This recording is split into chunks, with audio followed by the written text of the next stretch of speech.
Good morning and happy Women's Day to all the viewers. And let's welcome Dr. Coomi Vevaina. Coomi, a very, very warm welcome to you. Thank you, Deepa, and happy Women's Day to you and to all our viewers. So, I must tell our audience, Coomi and I have been working closely this last year. More than that, Kumi's been working, and I've had a vantage position watching her and her ally, Donna Reen, put the Global Tipping Point Summit together. And the other day Kumi called and it was for another conversation, and this is Kumi's generosity. She just told me, she said, do you have an event lined up for Women's Day? And we were going to keep this as you know, the Learning Monday is a fortnightly event. So this Learning Monday would have been an internal event. And Kumi said, Deepa, why don't I do something for you? And here you means the Lumiere team and to all the stakeholders. And because the event today is an online event, all of us are privileged to listen to Kumi. And interestingly, Kumi, what was the topic you told me you want to talk to me about? Ballet on the Minefield, sidestepping stereotypes. It seems quite a mouthful. Ballet on the Minefield, sidestepping stereotypes. And I was like, life. and this topic itself was so intriguing, and we said let's first understand. So for those of you who have just logged in, Dr. Coomi Vevaina retired as the head of the Department of English, Bombay University, and she has she's been a 2-time TEDx speaker. There are lots and lots of links. You just have to go and Google Coomi Vevaina. There's 12 books. There's like 2 PhD. There's a lot to her credit. But we're going to kind of focus and put the limelight in this very short segment that we have on her journey in the context of being this ballerina on the minefield of life, and understand how she's done it with so much grace, so much joy, and given so much of herself to her students over generations, and now in her work with transformation to everybody who's interested in the whole space of transforming education and transforming parenting. So, Kumi, I'm just so privileged and honored to moderate you today, the conversation today. Thank you so much, Deepa. It's always a pleasure working with you, Milind, and Lumiere team. We had a great experience of working together at the first GTPS, and we're going to continue as long as GTPS continues, I think. So thank you very much. So, Kumi, what is this about ballet? You're not a ballerina. Well, we all are. Because the reason I chose this title is because according to research in sports science, the most difficult movements are there in ballet. After that comes bullfighting. After that comes football. But ballet really involves a lot of convoluted, what they call unnatural movements. And even to develop expertise, it takes over a decade before you even become a ballerina. So this is a metaphor for life. I see life as a ballet, a dance. We do it in a very gauche way. We stumble, we fall, and we know that we are on a minefield because anytime things go wrong, it could cack-a-boom, explode. So when we do our ballet, we do it with precision, we try and develop flexibility, and we try and develop strength. And I think that is what life is all about. It is a ballet on a minefield. And the more you live it, and I think if I could add, the more you live it with resilience and with joy, accepting the twists and turns, the falls and the applause, well, you become an expert at it at some time. But never, never is there a stage when you have achieved total excellence. It doesn't happen. You still stumble, you still fall. So that is the ballet on the minefield. And the subtitle I have given it is Sidestepping Stereotypes. So, Deepa, if I were to ask you to give me the first 5 things that come into your head, or maybe, I don't know if you can work it out with the audience, Only 5 responses. Women are. Fill in the blanks. 5. Women are. Okay, so let's see whether the audience is going to send us very quickly 5 adjectives. Let's see whether we get 5 responses very quickly to the question Kumi is asking us. Women are. And you can fill in the blank with anything. You can't go wrong. Nobody's typing yet. Maybe there is lots in their head, but they're not putting it down before Professor. No. I'm just like you, dancing on the minefield. Superwomen, says Marriott. Okay. Women are supermen. Okay. Resilient. Smriti is saying resilient. Yeah. Will you hold these for me? Charlene is saying strong. Strong. Okay. Okay, let's get one more. Thoughtful. Shahrukh is saying thoughtful. Okay. Thank you, Shahrukh. What else? What else? Quickly. One more. Superwomen, resilient, strong, thoughtful. Superwomen. Superwomen, resilient, strong, thoughtful. Deepa, One more. You.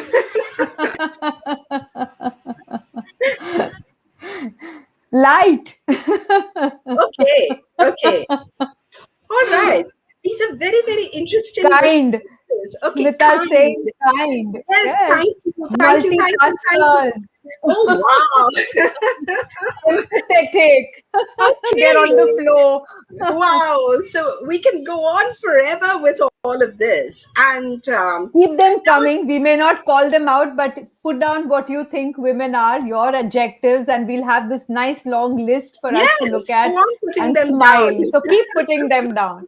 Go on, Kumi. So basically, I would like to say that we are all this and more. But let's not forget that along with the positives, we also have the negatives. As psychologists would say, we have our bright side, which is the ego side, and we are all this and more. But we also have our negative side. So let's not replace in our enthusiasm to appear strong, resilient, and all of that. Let's not replace old stereotypes with new stereotypes. Let's not put new wine in old bottles, because we are an admixture of everything. We can't be strong at all times. We can't be mindful at all times. We can't be loving at all times. We can't be thoughtful at all times. If we insist on that, we deny our humanity. And we are essentially human with our shadows and our lights, with good times when we are extremely strong, resilient, mindful, truthful, etc., and times when we're not. And that's okay, simply because we're women and we are human. So the other thing I want you to look at is that, would you be happy applying all these adjectives also to men? Lovely. Would you? Yes, no, not all, no. Can we say that all this is true of men as well? So Amit Verma put down persevering and hardworking very quickly. But before you ask that question, so Amit, you get those adjectives as well to you, all of them. Simply by virtue of our common humanity, all of us are that. We are an admixture. We have all these qualities in us. Men have these qualities. Socialization has taught them, unfortunately, to behave differently, but they are changing, thank God for that. Not changing perhaps fast enough, but changing nevertheless. What we need to understand is that in our zeal to celebrate women, we cannot apply vanishing cream on men and ask them to disappear. These are our sons and lovers. They are as much a victim of patriarchy as we are. And you would say, what nonsense? Patriarchy means that men have been victimizing women. End of story. Not really. If you look deeper into it, patriarchy has damaged both men and women by telling them what to be. And how has this been done? With the creation of stereotypes. So that's my subtitle: Sidestepping Stereotypes. What is a stereotype? Very, very quickly, a stereotype is a false fixed image. The key word here is false. It's a false fixed image. And we are socialized into living by those false fixed images. In the past, it used to be little girls should be seen and not heard. Really? So you don't express yourself? Isn't this a stereotype? And all these stereotypes have been jammed into our thinking. And consciously or unconsciously, we are living them out day in and day out. We don't even realize how our lives are completely dominated by the stereotypical thoughts in our head. A child does well at math, science, intelligence. Really? But there are 9 types of intelligences and many, many, many, many more. So we don't realize, as I said a moment ago, how much our lives are dominated by our thinking. And as Gandhiji so pertinently put it, our thoughts become our words become our actions become our beliefs become our destiny, and so on and so forth. So if we want to change things along, we have to abandon gradually one stereotype to the other and move to archetypes. And that is when the fun begins. When we start moving from stereotypes to archetypes, that is when the fun really begins. Anyone here would like to briefly tell me what an archetype is? Is that something we can talk about? If you know, we can go faster. But if not, I'll define it again very, very simply. Archetypes are to the mind what instincts are to the body. Very simple. Archetypes are to the mind what instincts are to the body, which means we are born with them. All these rich archetypal patterns are all within us. So what do? We have fun with them. We pick and choose. Let me give you a metaphor. I give to you a beautiful mug, a coffee mug. What you put into that coffee mug, milk, coffee, tea, or whatever, depends on you. So the archetype is like your coffee mug. What you put into it depends entirely on you. So when you take these patterns which are within yourself, you work with them, you come up with magic. And that is when you can change yourself. I see my own life as being very archetypal. I see it as a ballet in 4 sequences. Would you like So, me to Kumi, talk about this very quickly? So Kumi, very quickly before you move on, I just want to make a recap. You said that there are the stereotypes, and these stereotypes are what society has given us, and they sort of become our beliefs, and they sort of become conditioning, which in turn is very limiting in the way we, the opportunities Absolutely. we get for expression, as opposed to if we say that we are all really the same, and then there are these archetypes, and these archetypes are instincts. They are like in what instincts are to our Body. to the body, the Yes. archetypes are to the mind, Yes. is what you're saying. And then you almost get to dawn, and it's all almost very playful. What you're saying is it's very playful, because you're then Yes. playing, you're not heavy, or you're not sort of rigid, but you're in a state of flow given the Absolutely. situation and the circumstance. And somewhere I guess it's also about having that self confidence to express that you kind of keep owning up, or to the light side or the bright side of your archetype. Right. Right. Deepa, you use the word light for women, right? And I'm going to pun on that word light. I mean, we can live our life with lightness as we are moving towards the light. Am I making sense? Yes. So it's Yeah, almost as you shed all these heavy, correct. stereotypes, which kind of, they're like chains and binds. You kind of Yes, lighten up, and you kind of yes, just be absolutely. yourself, right? Absolutely. So I see myself as a dance sequence as a ballet in four sequences. The first, when I was a little girl, was a dance of the imp. Uh I huh. was incorrigible. I was a nightmare to my poor parents who tried to pin me down and tell me to study, which I absolutely hated. And yet, for some amazing reason, which only I could understand, I wanted to be a teacher. So it was a joke in the family that this Dumbo who refuses to even study is going to be a teacher. And all the time, I would be up to mischief and mischief, which was not always ethical.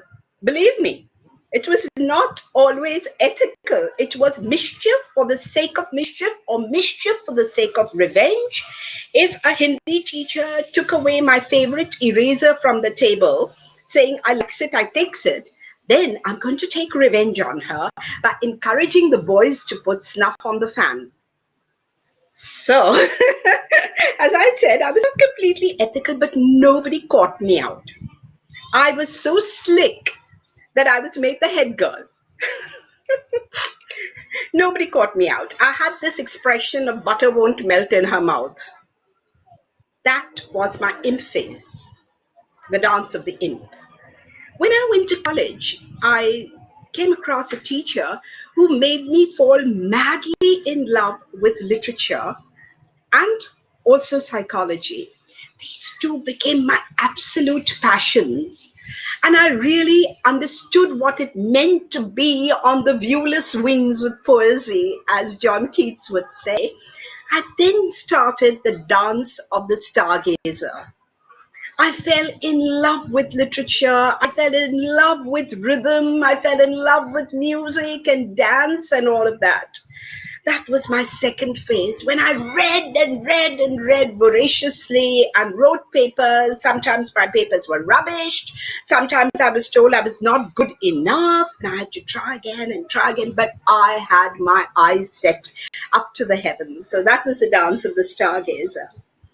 Then came the longest phase of my life as the dance of the juggler. I got married. And then I suddenly realized I had a host of responsibilities to juggle.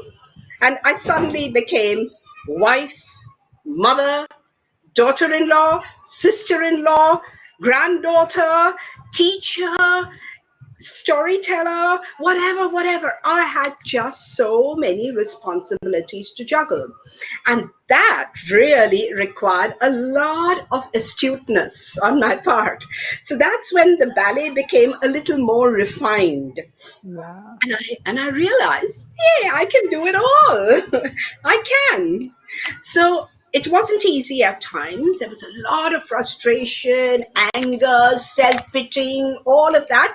But I went through it all, and each time I learned something from my behavior simply because it had become by then a tendency, thanks to literature and psychology, to constantly look within. At that time, there were two people who really changed my life. There was Mm-hmm. this amazing psychologist called Eugene Pascal who introduced me to the fantastic world and wisdom of Carl Jung, and to Dr. Jean Shinoda Bolen, who introduced me to postmodern psychology, Jungian psychology, in the form of the archetypes. And I started looking within myself for the wife archetype, the mother archetype, the daughter archetype, the teacher archetype, the nature lover archetype. And I found all this within myself. And what's so interesting is that Bolen gives us the positive side and the negative side. So I realized at that stage of life that as a mother, I wanted to be a super mom, as I think Mm. most of us do. And I realized that being a super mom was one thing, but stifling my child and telling him, don't do this, don't do that, don't even try that, you'll get hurt, would just create a lot of fears in him. Constantly, I started correcting myself. Constantly, I started looking inwards and also seeing the patterns in other people. And I warn you, viewers, please don't turn into overnight psychologists after seeing this program or after reading Bolen's book. But it was fascinating seeing the archetypes in men, seeing the archetypes in women. And we live by a host of archetypes. And just as we, each one will prepare a dal differently, to take a very Gharelu example, you may put something in a tarka which I may not put. It's still dal. So like that, we can pick and choose what we want to really develop and see in ourselves. It was become a cliche, be the change to see the change. But yes, you have the wisdom and you have the power to take those patterns within you and create new configurations, personality configurations. So before you move to the fourth archetype, I'm going to just pull you back a little for the sake of our viewers, because folks, I have been chatting with Kumi for a year and a half, so a lot of stuff I'm slowly beginning to get. She's a great teacher, mind you, but I'm going to pull you back to say, how did you sidestep getting stereotyped in the first place? Because there a time when you were in this stereotypical mode, when you were stifled, or did you not go through that at all? Was your childhood different? Were you different from before? Well, Did you have a lot of agency and freedom as a little girl? very interesting question, Deepa. As a kid, I was an obsessive dreamer. So my school reports would read that Kumi looks at the water filter as if her life depends on it. I didn't care what was going on in class. I didn't care if I had a 29th rank out of 35 students. I was in my own world, as it were to say. And my parents just said, okay, just be whatever you want to be. They gave me that freedom. And when I said I was passionate about literature and wanted to do literature, again, they didn't stop me at all. I did my BA, MA, PhDs, all that was really important for me.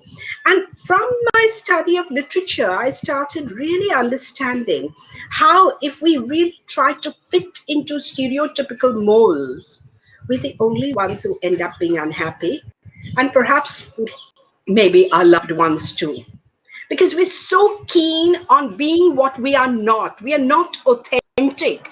To be authentic, you have to break your stereotypes and you have to break those molds. And like the proverbial caterpillar, you have to become a butterfly. You have to venture out.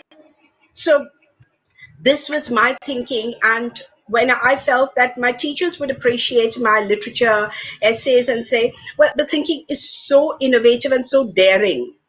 Well, I wouldn't want to read the critics first and then go to the text. I would trust my responses, though I did not study in an ICSC or an IJCSC school, and there I felt a little hesitant. But no, I would give my own opinions, and look, the teachers would end up saying that it's so creative. And then I would go back to the critics and do very solid studies. So I realized that in every way, it is important to break stereotypes, but to break them with a little bit of finesse. You don't have to speak your truth aggressively. You can speak your truth assertively. And that is what continued till I reached my last stage, which is a dance. The fourth movement is a dance of the peaceful warrior. At this moment in time, once I retired from Bombay University, and I really felt that I could do the kind of things I was passionate about doing. And I had just one line stuck in my mind. And that is a line from one of the world famous Afro-American poets, Maya Angelou, who says, I want to be a rainbow in someone's cloud. Whether at the individual level or at the collective level, I personally want to be a rainbow in someone's cloud. So Again, I have done a lot of work on myself spiritually. I have a very strong spiritual practice. And among the many things I did, I've done a lot of courses with the Dalai Lama. And the most amazing thing for me that the Dalai Lama has said, fight from a center of peace. Brilliant. If you are not centered, your fight will be useless. You need to be centered, and that is when your fight will become effective. So, if it meant going against a very conventional syllabus here, there, or anywhere, well, I would do that from a center of peace, knowing that I should not be attached to the results. I can do my best, but the results are beyond me. So, this is the fourth movement of the dance of the peaceful warrior. I pick and choose the things that I feel passionate about, but the choice is mine. So, there is freedom, a lot of freedom there. So you went from imp to the next one, which was the stargazer. You Stargazer, moved to the juggler, juggler, and now you are the peaceful warrior. yes. Now, Amit Verma says, "Dance of the juggler, no better way to picturize Women's Day," and I think that's also coming. That's thank you, Amit. That's really interesting. Pratima Havaldar says, "Interesting, informative, realistic, and encourages one to do a lot of inward thinking." And it also is probably a pattern or something that you've created to define your movement over the minefield, and just so everybody's would be very unique and different, Absolutely. It because has to all be us true to you.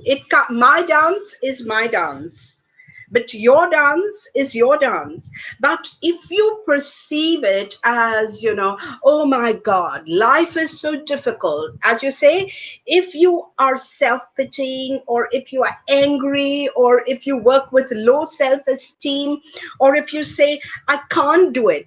I don't know the word can't. When I was very, very young, my grandfather, when I told him once that, Grandpa, this is impossible, he just turned around and said, impossible is a word in the Fool's Dictionary. And, that's when I said, okay, I may bungle through it, but I can do it. And then if it doesn't succeed in a certain way, never mind. It didn't succeed. I'm being honest. But then perhaps I need to do it in a different way. So you try another ballet step. You perfect that ballet step till you get it.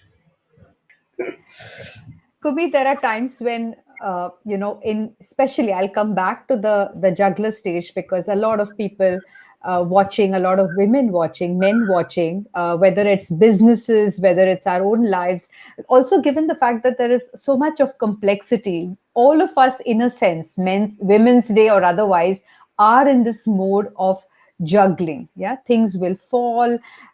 You would sort of hurt yourself, you would hurt others, there would be a lot of damage in the juggling till you get your moves right, isn't it? So Correct. the yeah Absolutely. so tell me a little bit about persevering on this stage of the Um, juggler.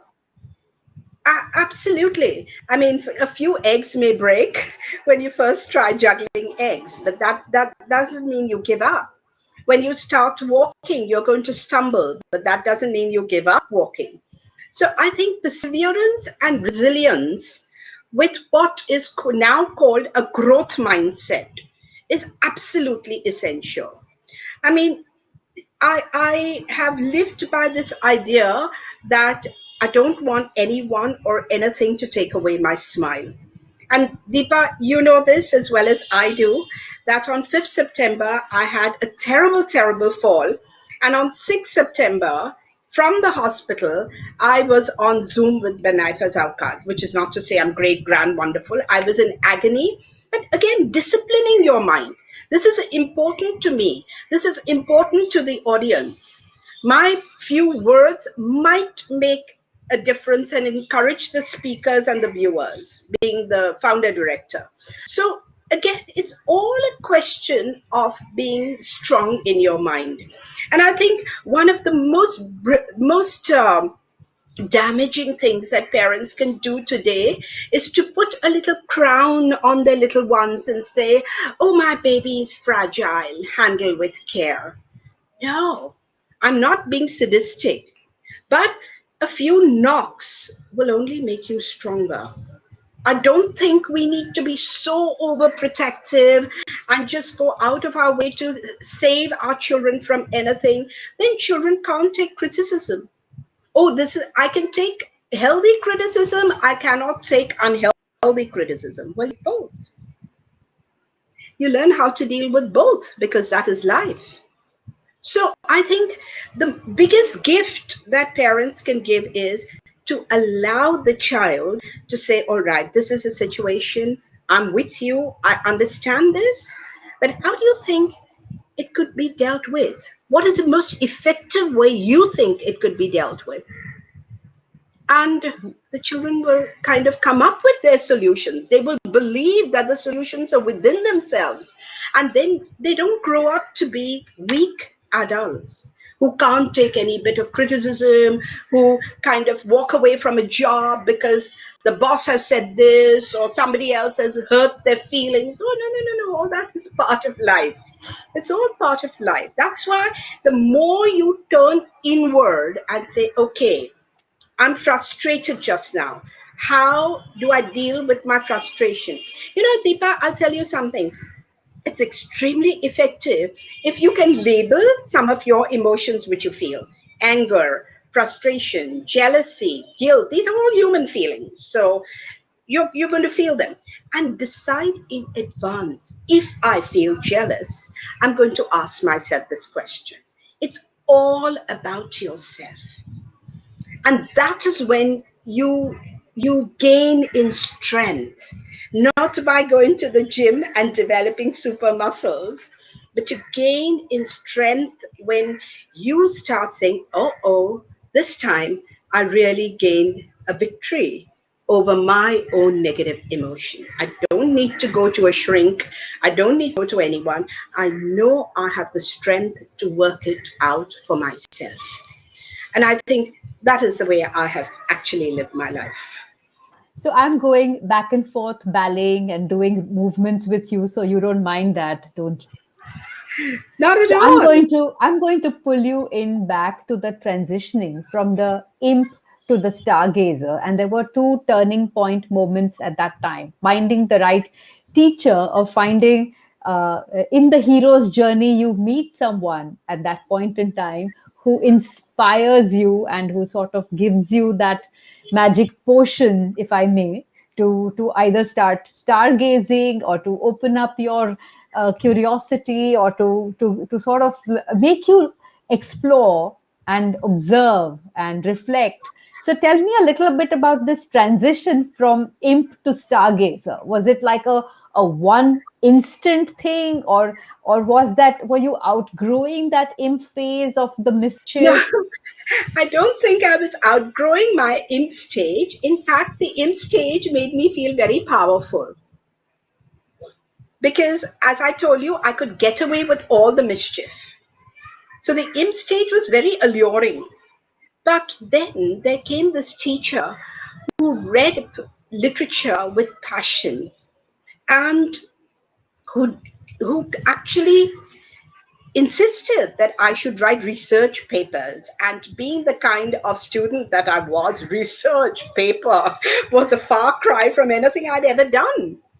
But yes, within a year, I could say, I transitioned from that. And again, I have been a very resilient young kid also. So Grit any is the word. They're using the word grit. Yes, grit. Yeah. So I had a lot of grit in me. So if somebody told me, as a person did, that in inter arts you won't be able to do deductive logic because you're no good at math and deductive logic is all math, then I really worked on it so hard that out of my whole class of 175 students, I was the first. So if I knew at that stage, if I set my mind to something, I can achieve it. But I have to be courageous, even if there are butterflies in my stomach. I know I can do it. So I think that has been, I see as my greatest strength. Of course, there have been moments of weakness. There have been. I'm human enough to have those moments of weakness. But I have fundamentally worked with and on my strengths. And what I have not liked within myself, I have been very honest with myself and said, no, this is something which needs to change. And Coomi, I've done that. you I think even the first time we met, I was fascinated by your joy in learning, and you're always learning new things, and you're always eager to learn. So the stargazer phase, I think, or the imp phase, while it may not be the defining part, I'm sure even while you were Absolutely. parenting and juggling, that remained an undercurrent, because you were dreaming scenarios, you were imagining, and you kind of never let go learning and Well, exploring. that's absolutely true. During this very short presentation, I don't have the time to deal with the kind of archetypes that I have very consciously stimulated in myself. For instance, when I was at the imp stage, I was working unconsciously, because it happened unconsciously, with two archetypes, one from the feminine and one from the masculine. There was Persephone, the goody goody girl, apparently, but actually the imp, the Narad Muni, the Hermes. That was my phase. But then I felt, okay, yeah, when I became the stargazer, that was my Athena phase and my Aphrodite phase. And that's when I really, really worked from my heart and enjoyed every moment of what I did, etc., etc. And I developed that love for learning, which, as you rightly say, has flown into the other movements as well.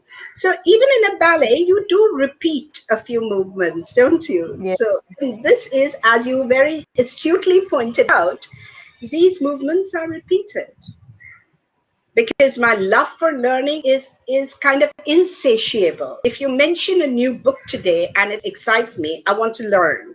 Like just yesterday, I was telling my son that I'm really keen on knowing more about design thinking and design learning. I want to know more about that. Not enough. What I get on the net is not enough. So I work with all of that. And it's constantly, then life doesn't become boring, monotonous. It depends on us how boring and monotonous we want to make it. If you have a new book in your hand or a new piece of music, I mean, I'm crazy about music. I just love music. And that's it. So you create your joy. Don't wait for somebody else to create your joy for you.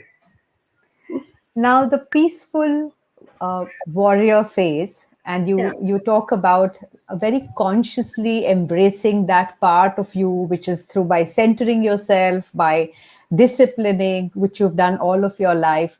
Tell me a little bit about the peace and the war, which actually seems like they're A contrast words, contradiction. but Yes. how do you marry the two to become more? Um, that is a very interesting question. This is something I've done for a while now. When you have to be courageous and when you have to take action, at that time, if there is inaction, then you're not being authentic. And my own question to myself has always been, am I being true to myself? Am I being authentic? I don't like someone. I don't have to really say, oh, please come to my house. Please come for dinner. Well, if there is something which there is discord, that's okay. I understand that even that pattern is within me. But I'm not going to say everyone is lovable simply because I may not be lovable to everyone. So coming to a state of peace where I accept things as they are and I try to be as authentic as I possibly can without labeling people. I've always said labels are for jars and not for people. So without labeling people, if I can still be peaceful and powerful and make the changes that I want in myself and in the collective, then I will keep doing that. but I will not resort to aggression. I'll give you a very quick example, if I may, though we have just a few minutes left. Um, I was a very young teacher in the university, and I was coordinating a course for 35 teachers from all over India. And I felt I was very friendly with all my colleagues. Till, to my absolute shock and consternation, I got to know that one of my colleagues had gone to the complete group and said to them, well, she is leaving to go to Europe on a lecture tour, but you know that these Parsi women are easy layers. And the whole group walked out. They came to my office and they said, come, ma'am, we'll lodge a police complaint. We'll go to the women's cell. This is a slur on your character, etc. Of course, being human, I had tears in my eyes. And I was very, very tempted to do what was suggested. But then I usually take a pause. So I took that necessary pause and I asked myself, is there any truth in what this person has said? And obviously there was no truth. So then I said, why am I letting him take away my smile? So I told the group, I'm deeply touched. Thank you very much. But I choose to do nothing. And they said, what? Is it even possible? I said, I choose to do nothing. And I was telling myself, I don't even want to give him the pleasure of knowing I was affected by it. A little later, I think an hour to an hour and a half later, the same person met me in the corridor and said, you know what I said? I said, of course I know what you said. And he said, and? I said, and what? It's what you said. There is no truth in it. So why should I be affected? And listen, you will never be able to take away my smile. From that day, that person never messed around with me. You may call it mindfulness, you may call it whatever. I call it the necessary pause. I was dealing with both my emotions and my thinking, and I took a decision which was quite a win-win decision because the gentleman never troubled me ever after that. And in fact, we became fairly decent friends. Nothing more, but fairly decent friends, which was not a bad situation to be in. Now, if I would have gone to the women's cell and tried to punish him, I would have disturbed myself for months on an end, and everyone in the university would have got to know about it. Why? I give him that pleasure. Thank you. So, I mean, there are times when I've succeeded, there are times when I've not succeeded, and I've acted in an impulsive way. But I've always reflected on that behavior and asked myself, next time this comes up, how do I behave? So, picking and choosing the kind of woman you want to be, the kind of person to be, and also realizing that there's never anything like a personality. Personality is in the state of flux. And that's why I use a metaphor of dance and of ballet. And the mind field is pretty much also about the mind field. Yeah, that's a Yes, nice, yeah. yes, absolutely, absolutely. So if you can manage that part, then the dance is in a state of flow and the movement is smooth and it's joyous at the end of it all, right? Absolutely, absolutely. And by turning inwards, consciously turning inwards, how has it affected me? How would my words affect him? And so on and so forth. At all times, turning the gaze inward. It's beautiful. Coomi, we are in the last, we're actually at 11:30, and I think this is a talk that I would like our viewers to go and watch again, and also a lot of other content that's there in, if you just go and see Coomi Vevaina, there are lots of talks. There's a very, very interesting podcast Coomi did with Cyrus Brocha, not many months ago. And you will actually see this multifaceted personality, professional, show you the way she's navigated, and that's one of the reasons why, Coomi, you are such an amazing role model, just by the for the fluidity with which you talk, and you're a storyteller. So for your, there are many narratives you bring to the fore, appropriate to your audience, and you have that wisdom to know which is the story that's going to fly with what audience. So thank you for giving us this wonderful framework, so to say, a structure. And like a good teacher, you've not given us the nuts and bolts, but you've given us a framework, a structure for us to think, reflect, and to apply into our own work and our own lives. You've given us some of the moves, and you're trusting us to go and create our own dances. So thank you for Great. that sharing. Absolutely. I thoroughly enjoyed the session and I hope it was meaningful to the others. But I don't know if I would like to call myself a role model because I'm just the person I am. That's it. Thank you so much, Kumi. And hashtag inspiring women. Kumi, one of 9 women who are going to be coming to the Lumiere Learning Monday and Torchbearer Thursday put together in the month of March.